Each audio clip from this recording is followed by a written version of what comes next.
जवाब में मेरी बेना 16 संस्कार कराओ,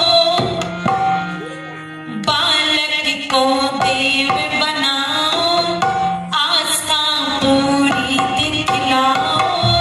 वेद में बेना 16 संस्कार कराओ,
किया है तो बहुत सरल सी भाषा में आप बोलोगे हम सर्दी से बच सकें इसलिए ये आच्छादन किया है।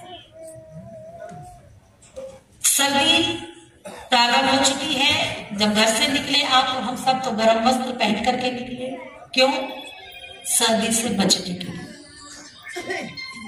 बरसात के दिनों में यदि हमें जरूरी कार्य से घर से बाहर जाना है तो हम छाता लेकर के बाहर निकलते हैं।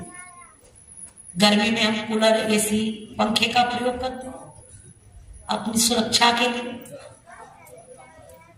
किंतु ये सुरक्षा जो है अगर हम पूरी रात सामियाने के नीचे, इस कपड़े के नीचे बैठे रहे तो बचाव पूरी तरीके से हो नहीं पाएगा। बताओ, बैठा लो बच्चों को थोड़ा सा। जैसे सामियाने से थोड़ी देर के लिए हम बचाव कर सकते हैं, कपड़ों से थोड़ी देर के लिए बचाव कर सकते हैं, किंतु पूरी रात बैठे रहे तो बीमार, खांसी, जुकाम हो सकता है। ऐसे एक विधि है तो वो सामियाने के जैसे, किंतु उस विधि का नाम सामियाना है तो गर्म वस्त्रों जैसे, किंतु उस विधि का नाम गर्म वस्त्र भी नहीं है, छाता भी नहीं है, जिसकी बहुत सुंदर चर्चा की आचार्य जी ने गिरहस्थ, जहां व्यक्ति को पूरे जीवन की सुरक्षा, संरक्षण, संवर्धन, वंश परंपरा आगे बढ़ती है। ऋषियों ने जिसकी बड़ी प्रशंसा की कि जैसे समस्त नदियां बहकर के कहां आश्रय पाती, समुद्र में, ऐसे ही मनुष्य जीवन के 4 आधार स्तंभ, मनुष्य जीवन को जो है 4 आश्रमों में बांटा है ऋषियों ने। और वो 4 आश्रम आप सब जानते हैं। पहला ब्रह्मचर्य आश्रम, दूसरा गृहस्थ आश्रम, तीसरा वानप्रस्थ आश्रम और चौथा संन्यास आश्रम। गृहस्थ आश्रम प्रारंभ उस दिन होता है जिस दिन एक स्त्री और एक पुरुष परस्पर 2 व्यक्ति जब मिलते हैं। देखो, मिलते तो पशु पक्षी भी हैं और मिलते स्त्री पुरुष भी हैं। स्त्री पुरुष का मिलना और मनुष्य पशु पक्षियों का मिलना बिल्कुल भिन्नता है। और सबसे बड़ी भिन्नता यह है कि पशु पक्षी जब अपने बालक पैदा करते हैं तो वो अपनी संतान से अपेक्षाएं नहीं रखते। वो ये अपेक्षाएं नहीं रखते कि जब हम बूढ़े हो जाएंगे तो हमारी संतान हमारा सहारा बनेगी। आपने देखे आज तक ऐसा कि कोई गाय अपने बछड़े के अंदर अपना जो है भविष्य देखती हो, है जी? उन्हें अपेक्षाएं नहीं है अपनी संतानों से, किंतु मनुष्यों के अंदर ये अपेक्षाएं बोलो है नहीं। एक पिता जब अपने बेटे को अपने सामने देखता है तो क्या सोचता है कि जब मैं बूढ़ा हो जाऊंगा, जब मेरे हाथ पैर जो है हिलने लगेंगे, जब मैं लड़खड़ाने लगूंगा तो मेरा बेटा आकर के तुरंत मेरे हाथ, मेरे कंधे के नीचे अपना क्या कर देगा, अपना कंधा लगा देगा। इसलिए वो गीत की पंक्तियां भी गाई जाती है ना, तुझे सूरज कहूं या चंदा, तुझे दीप कहूं या तारा, मेरा नाम करेगा रोशन जग में मेरा राज दुलारा। तेरी उंगली पकड़ के आज तुझको मैं चलना सिखाऊं, तेरी उंगली पकड़कर आज मैं तुझको चलना सिखाऊं, कल हाथ पकड़ना मेरा जब मैं बूढ़ा हो जाऊं। तू मिला तो मैंने पाया जीने का एक सहारा, तुझे सूरज कहूं या चंदा, तुझे दीप कहूं या तारा, मेरा नाम करेगा रोशन जग में मेरा राज दुलारा। अच्छा, वो राज दुलारा जब बड़ा हो जाता है, रात के 12 बजे हुए हैं, अच्छा बताओ, एक पिता इस बात को लेकर के चिंतित नहीं है कि देर हो गई है, रात्रि हो गई है। बेटा जब घर लौट करके आएगा तो घर का दरवाजा खुल जाएगा, इस बात को लेकर के पिता चिंतित नहीं है आज का। एक माँ दरवाजे पर बैठी हुई राह देख रही कि बेटा 12 बच्चों के घर तक नहीं आया, वो ये सोचकर के चिंतित नहीं कि वो गली भूल जाएगा। एक देवी देर रात तक जो है बैठी हुई है भोजन गर्म करने के लिए कि कब पतिदेव आएगा, कब भोजन कराऊंगी, वो इस बात को लेकर के चिंतित नहीं है। वो इस बात को लेकर के चिंतित है कि जब वो आएगा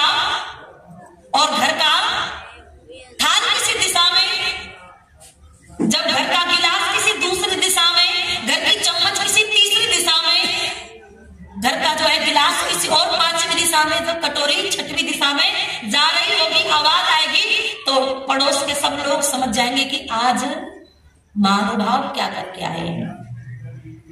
अच्छा बताओ, चिंतित है नहीं माता पिता? वो देवी सुबह घर के दरवाजे पर बाहर नहीं निकलती कि कोई बहन टोक ना दे कि तेरे घर रात में क्या प्रोग्राम चल रहा था। अच्छा बताओ, ये कहानी है नहीं? ये समाज की सच्चाई है या नहीं? समाज के अंदर परिवारों की क्या महत्ता ऋषियों ने रखी। आचार्य जी कह रहे थे कि वो जो गठबंधन होता है, देवी कह रही है कि मैंने इस गांठ में आपकी लाज बांधी है, मैं आपकी लाज हूं और आप में मेरी लाज है। आप मेरा सम्मान करना और मैं आपका सम्मान करूंगी। सबसे पहले जब विवाह संस्कार होता है, जब गृहस्थ जीवन में प्रवेश करते हैं वर और वधू, तो बड़ी सुंदर व्यवस्था ऋषियों ने विवाह संस्कार की थी। अच्छा बताओ, हम आर्यों में कितने लोग उस सिद्धांत का, उस विवाह संस्कार को कराने का कार्य करते बताओ? कोई विरले व्यक्ति जो है विवाह संस्कार वैदिक रीति से करवाते, वरना जैसा लड़की वाले कह देते हैं बोले जी मानते ही नहीं। हम आर्य तो क्या हुए वो मानते हैं, क्योंकि आपके अंदर वो ताकत नहीं मनवाने की है जी। सबसे पहले जब वर मंडप में आता है और वधू मंडप में आती है, तो वहां पर सबसे पहले जो क्रिया कराई जाती है, आप याद करके देखो, आपका जब विवाह हुआ होगा, सबसे पहले विवाह में जो क्रिया कराई जाती है उसको कहते हैं, कौन सी क्रिया कहते हैं? आसन देने की विधि। उसमें वधू जो है आसन देती है और कहती है ओम विष्ठरो विष्ठरो विष्ठरः प्रतिगृह्यताम्। और वह क्या कहता है? ओम प्रतिगृह्णामि। देवी कहती मैं आपके सम्मान के इस आसन का जो है आपको दे रही हूं, बिछा रही हूं, आप बैठिए और मैं इसका स्वीकार करता हूं। ओम प्रतिगृह्णामि, यानी एक दूसरे के सम्मान के लिए समाज के सामने संकल्पित हो रहे हैं कि हम एक दूसरे का सम्मान जीवन भर करते रहेंगे। और उसके बाद में साधारण सा लोकाचार है, जब घर में कोई अतिथि आता है तो आओ जी पूछते कि नहीं पूछते? तो पहले पैर धुलने के लिए जल, ओम पाद्यम पाद्यम पाद्यम प्रतिगृह्यताम् ओम प्रतिगृह्णामि। फिर जो है जब मुंह धुलने के लिए ओम अर्घो अर्घो अर्घ प्रतिगृह्यताम्। फिर जो है पीने के लिए ओम आचमनियम आचमनियम आचमनियम प्रतिगृह्यताम् ओम प्रतिगृह्णामि। उसके पश्चात जो है मधु पर शहद घी और हमारे आचार्य जी विवाह संस्कार कराते हैं, वो अधिक जानते हैं, दही। इन तीन चीजों का मिश्रण देखो, हमारा शरीर के अंदर जो है तीन प्रकृति है, एक है कफ, दूसरी है बात और तीसरी पित्त। बात पित्त कफ, बात पित्त और कफ, इन तीनों प्रकृतियों से हमारा शरीर यदि ऊपर नीचे होता है तो शरीर का जो है सिस्टम खराब हो जाता है। तो ये तीनों चीजें जो है हमारे बात पित्त कफ को ठीक रखती हैं। तो वहां कितना ध्यान दिया है, वैज्ञानिक प्रक्रिया है। जैसे हम कहते हैं जी आप ठंडा लोगे या मीठा लोगे या गर्म लोगे, पूछते हैं ना घर में कोई अतिथि आता है, तो मधु पर्व के रूप में जो है आचार्य जो है बेटी के हाथ में उस कटोरी को देता है और वो वधू जो है उस कटोरी को, मधुपर को वर के हाथ में देती है और कहती है ओ मधुपर को मधुपर को मधुपर का प्रतिगृह्यताम् ओम प्रतिगृह्णामि। और उस मधुपर को खाता नहीं, तुरंत लेकर के दिशाओं में छिड़काव कराता है। वहां आचार्य कहता है कि देखो आज तक तो अविवाहित थे, आज विवाह होने जा रहा है, आज गृहस्थ जीवन में प्रवेश कर रहे हैं आप दोनों, तो अभी तक तो कोई बहुत बड़ी जिम्मेवारी तुम्हारे ऊपर नहीं थी, किंतु आज के बाद में जब ये बेटी भोजन लेकर के उसको समझा रहा है आचार्य, किसको? वर को। ये भोजन लेकर के आएगी ना बेटी, जैसे आज मधु पर्क दे रही है, तो ध्यान रखना भोजन करने से पहले ये जो दिशाओं में मधु पर्क का छिड़काव कराया जा रहा है, ये थाली आते ही ये पूछना है कि मेरे माता पिता ने भोजन किया या नहीं किया, घर के सभी बुजुर्गों ने, बड़ों ने भोजन किया नहीं किया, यहाँ तक घर का कोई पशु भूखा ना हो, आस पड़ोस में कोई भूखा ना सोए, दीनहीन दरिद्र दरवाजे पर पड़ोसी, सबका ध्यान रखना। उसके बाद मधु पर्क जो है खाता है। बहुत सुंदर सुंदर चर्चा जो जो है विवाह संस्कार के अंदर आती है। मेरी माताओं बहनों, गृहस्थ जीवन जो है बहुत ही पवित्र और श्रेष्ठ जीवन है। ऋषि कहते हैं जो गृहस्थ की निंदा करता है वो स्वयं क्या है, निंदनीय है। देखा है बड़ा सुंदर सा भजन, दो नदियों का एक मंत्र, बड़ा सुंदर उसका अर्थ, जैसे दो नदियों का जल मिल जाता है एक पात्र में, आप पटना का ले लो जल और एक पात्र में आप कहां का, फतुआ का जल ले लो। जब इन दोनों जलों को, दोनों स्थानों के जलों को एक बाल्टी में, एक पात्र में मिला दिया जाएगा तो दुनिया की कोई साइंस उस पानी को अलग बोलो नहीं कर सकता। ऐसे ही आज से तुम्हारा हृदय क्या हो जाना चाहिए, मिल जाना चाहिए।